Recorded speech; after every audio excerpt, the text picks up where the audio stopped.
morning students. Now we start our maths online classes for class 4th. My dear student, in previous class we revised our exercise 8.2. Today we will revise our exercise 8.3. Question number first, convert the following decimals into fractions. Student, question number first में हमें decimals given है, इनको fraction में convert करना है. So let's start. Student part C में given है 0.125. Students in fraction में कैसे राइट करेंगे? स्टूडेंट सबसे पहले गिवन नंबर को without point as a numerator write कर लेंगे 125. स्टूडेंट्स 4.0 की कोई वैल्यू नहीं होती, इसलिए 0 को राइट नहीं किया है.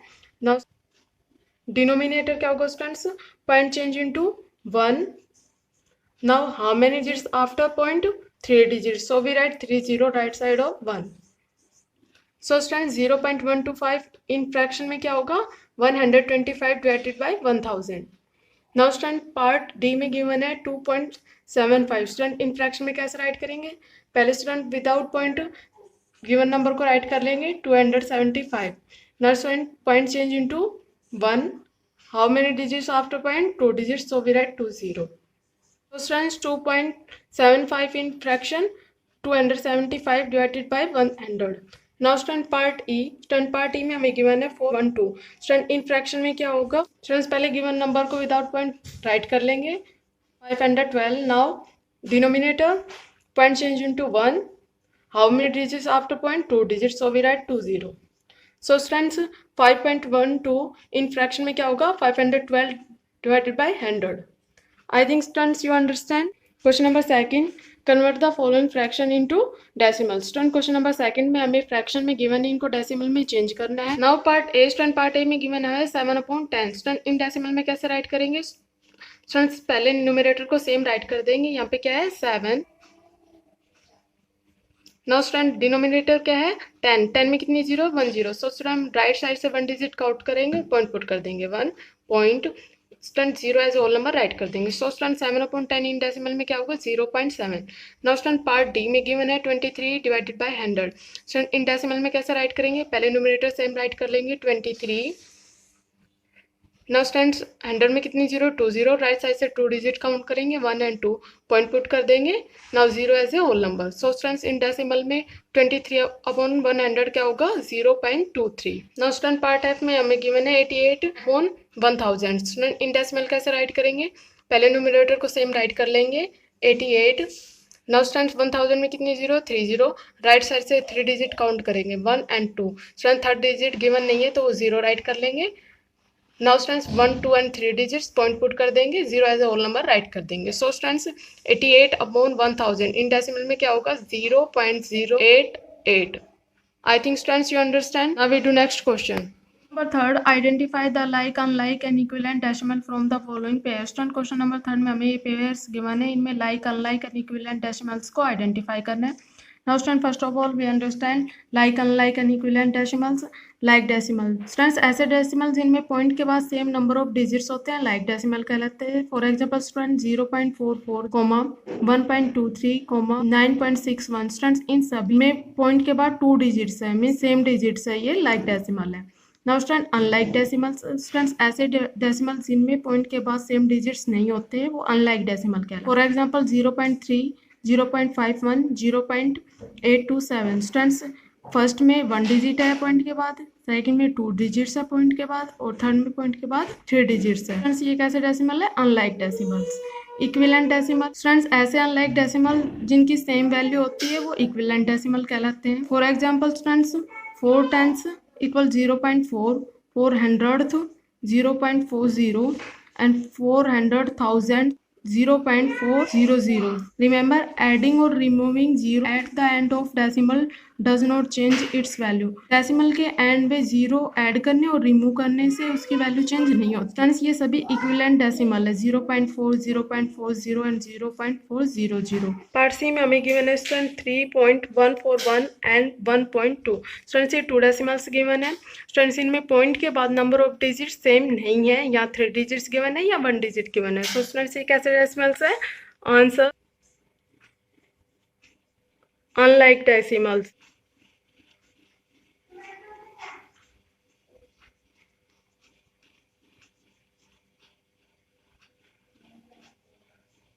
नाउ स्टूडेंट पार्ट डी में हमें गिवन है 7.6 and 1.3।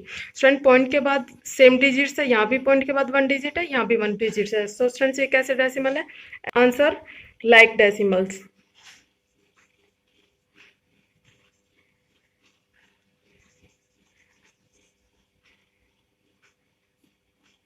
Now student part E में गिवन है हमें 4.6 एंड 4.600। फ्रेंड्स ये अनलाइक डेसिमल है और इन दोनों की वैल्यू सेम है। अनलाइक डेसिमल स्टूडेंट कैसे? यहाँ पॉइंट के बाद 1 डिजिट गिवन है, यहाँ पॉइंट के बाद 3 डिजिट्स गिवन है। लेकिन स्टूडेंट्स डेसिमल के एंड में 0 ऐड करने और रिमूव करने से उसकी वैल्यू चेंज नहीं होती है। तो स्टूडेंट ये दोनों क्या है? 4.6 कैसे डेसिमल है? Answer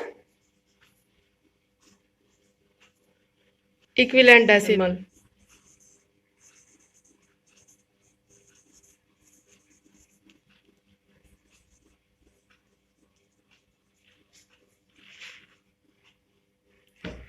I think students you understand. Now we do next question. Question number 4, circle the decimal number in each row that is different from the other. Student question number 4 में हमें रो में से उस डेसिमल को circle करना है जो दूसरे डेसिमल से अलग है। नाउ स्टूडेंट पार्ट सी में गिवन है 0.3, 0.30, 0.003, 0.300। स्टूडेंट्स फर्स्ट, सेकंड और थर्ड ये क्या है? इक्विवेलेंट डेसिमल है, क्योंकि स्टूडेंट डेसिमल के एंड में 0 ऐड करने रिमूव करने से उसकी वैल्यू चेंज नहीं होती है। स्टूडेंट डिफरेंट डेसिमल्स क्या है इसमें? 0.003 इसको सर्कल कर देंगे। नाउ पार्ट डी में हमें गिवन है 0.14, 0.1400, 0.140, 0.104। स्टूडेंट फर्स्ट, सेकंड और थर्ड डेसिमल से ये कैसे है? इक्विवेलेंट डेसिमल, क्योंकि स्टूडेंट डेसिमल के एंड में 0 ऐड करने और रिमूव करने से इसकी वैल्यू चेंज नहीं होती है। स्टूडेंट डिफरेंट डेसिमल क्या हुआ? 0.104 इसको सर्कल कर देंगे। आई think students you understand, so you can easily revise your complete exercise 8.3। Thank you students, have a nice day. Morning students, today I will start your SST class online. Dear students, for class 4th, today's our topic is chapter number 13, study of the past. Dear students, so let's start the revision of the study of the past and start difficult words. Our first difficult word is history, History, history. Second is archaeology, Archaeology, archaeology. Third is substances, Substances, substances. Fourth is information, Information, information. Fifth is monument, Monuments, monuments. Sixth is literary, Literary, literary. Seventh is weapons, Weapons, weapons. Eighth is period, Period, period. Ninth is sources, Sources, sources. Tenth is ancient, Ancient, ancient. First word meaning is history, History, history means itihas. Second is archaeology, Archaeology, archaeology means puratatva. Third is invention, Invention, invention means avishkar. Fourth is substances, Substances, substances means tattva. Fifth is inscriptions, Inscriptions, inscriptions means abhilekh. Sixth is weapons, Weapons, weapons means hathiyar. Seventh is information, Information, information means सूचना. Eighth is monuments, Monuments, monuments means स्मारक. Ninth is literary, Literary, literary means sahitya.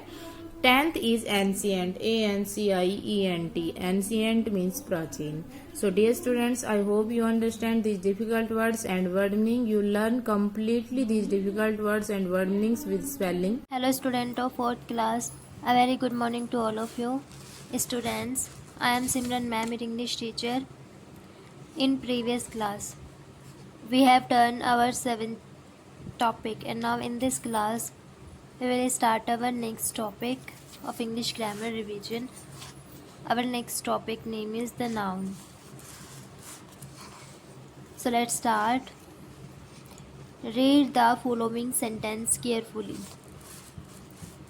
First, Jawaharlal Nehru was the first Prime Minister of India. Second sentence है these mangoes are sweet. Third, always speak the truth. Fourth, gold is a costly metal. The colored words in the above sentence are the names of person, place and things. They are called nouns. In sentence से बताया गया जो भी हमारे red lines के red colours के जो भी हमारे वर्ड्स हैं वो हमारे क्या हैं, नेम्स ऑफ पर्सन्स हैं, प्लेस के नेम्स हैं, थिंग्स के नेम है, तो वो हमारे क्या होते हैं, नाउन होते हैं. A noun is the name of a person, animal, place और things. Example boy, cow, sparrow, park, pencil, etcetera. Let us study kinds of nouns. Nouns कितने टाइप्स के होते हैं. फर्स्ट हमारा प्रॉपर नाउन. प्रॉपर नाउन क्या होता है, read the following sentences. First, Raj is a nice person. Second, the Mughal garden is a beautiful place. Third, the discovery of India is a useful book. In the sentence A, Raj is a particular person. In the same way, in the sentence B, the Mughal garden is a particular place. In the sentence C, the discovery of India is the name of particular book. So Raj, the Mughal garden and the discovery of India are the special names of particular names. These are proper nouns. A proper noun is the name given to a particular person, place or thing. Proper noun वो होते हैं जो कि एक particular name दे दिया जाता है person को, प्लेस को और थिंग्स को. सेकेंड है हमारा कॉमन नाउन. कॉमन नाउन क्या होता है, for example Neeshu is a good boy. B, the Taj Mahal is a beautiful building. C, the Panchtara is a famous book. अब बॉय, बिल्डिंग एंड बुक ये सारे हमारे कॉमन नाउन होंगे. कैसे देखें, the name of boy can be used for any boy. हम किसी boy के लिए यूज़ कर सकते हैं, इसमें कोई पर्टिकुलर नेम गिवन नहीं है. Building can be used for any building, any structures. And book can be used for any book. These nouns represent their class and so these are called common nouns. And common noun क्या होता है, देखिए जैसे sentence proper noun की sentence common के. नीशू क्या एक particular name है तो ये प्रॉपर हो गया. द ताज पर्टिकुलर नेम है, द पंचतारा भी पर्टिकुलर नेम है. Boy, building and book means ये इसमें बॉय में कोई सारे बॉयज़ इंक्लूड है, बिल्डिंग में भी एंड बुक्स में भी. तो ये हमारे क्या होंगे, कॉमन हो गए और ये proper noun. Definition, a common noun is the name given in the common to a person, place or thing, is the same kind or class. Third है abstract noun. Abstract noun के examples, the lion has a great strength. B, childhood is a sweet. And C, greed is a not good. First definition देखते हैं इसकी. An abstract noun is the name of something that we can only think of but cannot touch or see. Abstract noun वो noun होता है जिसको हम touch और सी नहीं कर सकते लेकिन हम उसको फील कर सकते हैं, हम उसको सोच सकते हैं. तो एग्जाम्पल्स में क्लियर है ये. The lion has a great strength. हम स्ट्रेंथ को हम फील कर सकते हैं, थिंक आउट कर सकते हैं बट उसको टच और सी नहीं कर सकते. चाइल्डहुड हमारा बचपन होता है उसको भी हम थिंक कर सकते हैं, फील कर सकते हैं. और ग्रेड को भी हम फील कर सकते हैं. ऑनेस्टी हो गया, हेल्थ हो गई हमारी, ये सारे ऐसे वर्ड्स हैं जिनको हम फील कर सकते हैं लेकिन टच और सी नहीं कर सकते. नेक्स्ट है collective noun. A collective noun is the name of number of person, animals और things considered as a one group. जो कि एक वन ग्रुप में कंसीडर किए गए हों, पर्सन कंसीडर किए गए हों, एनिमल्स और थिंग्स. मीन्स इसमें बॉयज़ एंड गर्ल्स दोनों हो सकते हैं. देखिए first my mother both a bunch of grapes. अभी ग्रेप्स का क्या है, गुच्छा, बंच है, तो ये हमारा क्या हो गया, मतलब ये कलेक्टिव है, कलेक्टिव किया हुआ ग्रेप्स का बंच है, ठीक है। तो ये हमारा क्या हो जाएगा, कलेक्टिव नाउन। बी है a herd of sheep of grazing in the field, means group है उनका, शिप का, किसका, शिप का group. And C the teacher is teaching his class, अब क्लास में बॉयज़ एंड गर्ल्स है, मतलब कलेक्टिव हो गया, फोर्थ क्लास है कलेक्टिव है, थर्ड क्लास है वो क्या है, कलेक्टिव है। नेक्स्ट है हमारा material noun. A material noun is the name of material और substance of which things are made. Material noun वो नाउन होता है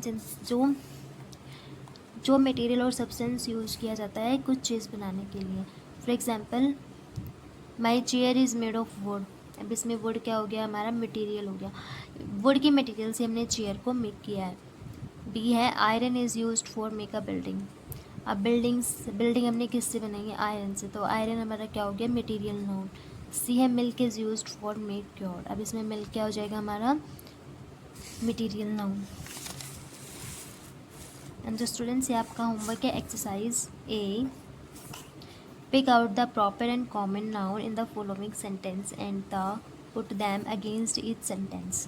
अब आपको बताना है प्रॉपर नाउन। फर्स्ट मैं आपको बता देती हूँ, मोहित इज़ बाइंग अ बुक। अब इसमें मोहित नेम है, पर्सनल नेम है किसी पर्सन का, तो मोहित क्या हो जाएगा, हमारा प्रॉपर नाउन हो जाएगा, और हमारा बुक है, बुक क्या हो जाएगी, हमारी कॉमन नाउन हो जाएगी। ऐसे ही आपको सारे फाइंड आउट करके यहाँ राइट करने हैं। नेक्स्ट एक्सरसाइज है हमारी B, pick out the abstract noun. Abstract noun बताने सेंटेंस में, तो the old man has no strength. अब मैंने बताया था एब्स्ट्रैक्ट नाउन क्या होता है, जिनको हम फील कर सकते हैं, थिंक कर सकते हैं, बट उसको टच और सी नहीं कर सकते, तो स्ट्रेंथ क्या हो जाएगी, हमारी एब्स्ट्रैक्ट नाउन हो जाएगी। फर्स्ट सेंटेंस में क्या हो जाएगी, स्ट्रेंथ। ऐसे ही सेकेंड, थर्ड, फोर्थ, ऐसे ही आपको सारे करने हैं। एंड नेक्स्ट है C, pick out the collective nouns in the following sentence and write them. आपको कलेक्टिव नाउन फाइंड आउट करने हैं। तो फर्स्ट है हमारा the army is ready to march, तो इसमें क्या जाएगा, आर्मी मीन्स कलेक्शन कर रखा है आर्मी का, और वो। सेकेंड है our team won the match, तो टीम क्या है, कलेक्टिव नाउन है, क्योंकि टीम को क्या किया गया है, कलेक्ट किया गया है, कलेक्शन किया गया है उसका।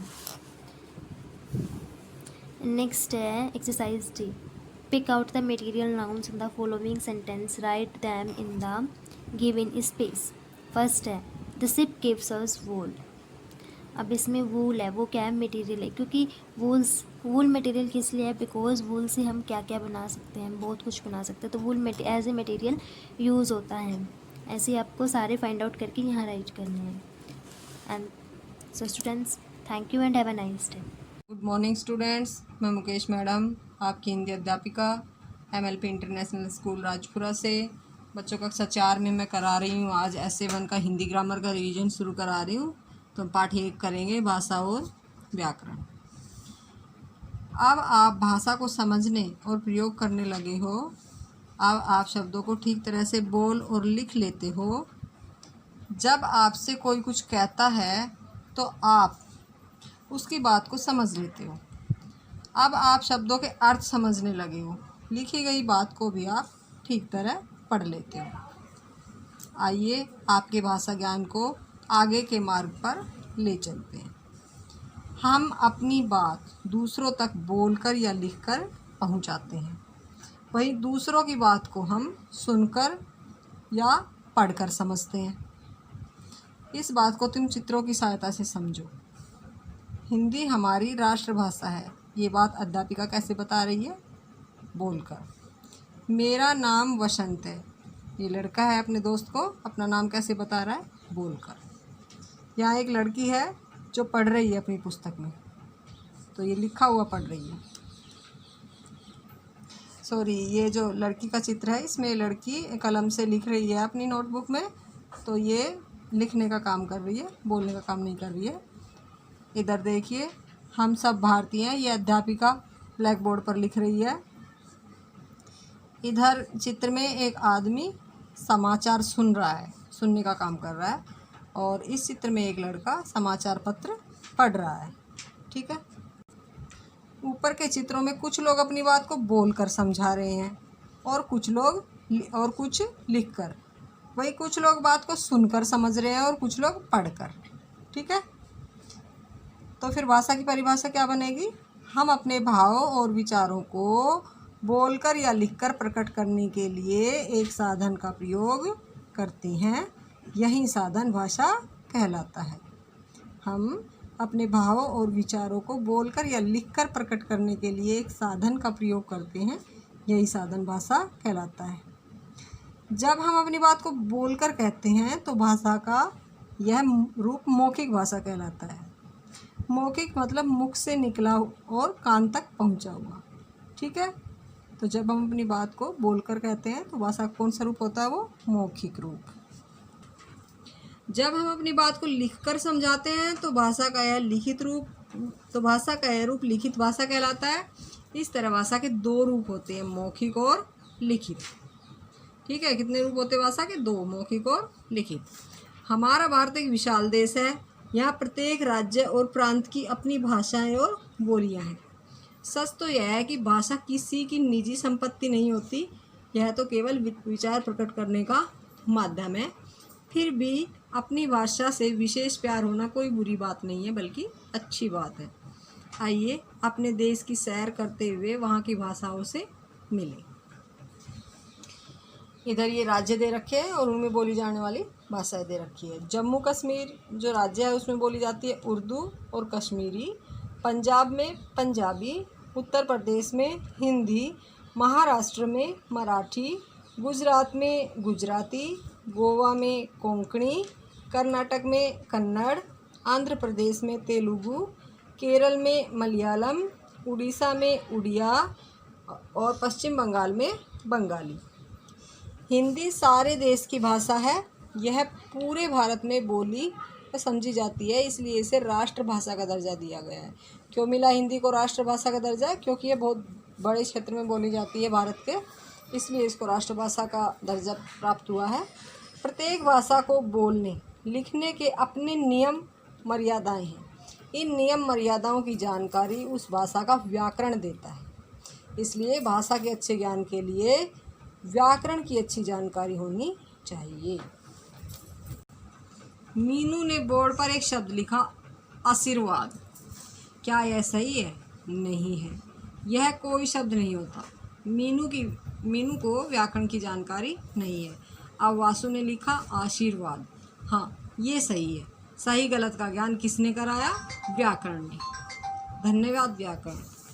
हम भाषा को बोलते हैं तो ध्वनियाँ निकलती है, लेकिन इन ध्वनियों को लिखें कैसे?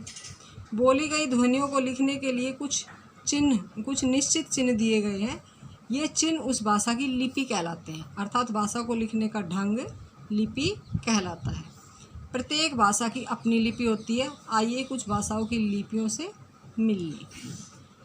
हिंदी जो भाषा है उसकी लिपि है देवनागरी। संस्कृत ये भी देवनागरी लिपि में लिखी जाती है। अंग्रेज़ी रोमन में, उर्दू फारसी में और पंजाबी गुरुमुखी लिपि में लिखी जाती है।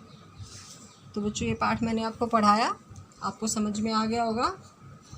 आपको इस पाठ से भाषा की परिभाषा, भाषा के कितने भेद होते हैं, व्याकरण की परिभाषा, लिपि, राज्य और उनकी भाषाएं, भाषा और उनकी लिपियां, ये सब चीज़ें अपने इस पाठ से आपको याद करनी है। तो बच्चों, कल फिर मिलते हैं, तब तक के लिए धन्यवाद।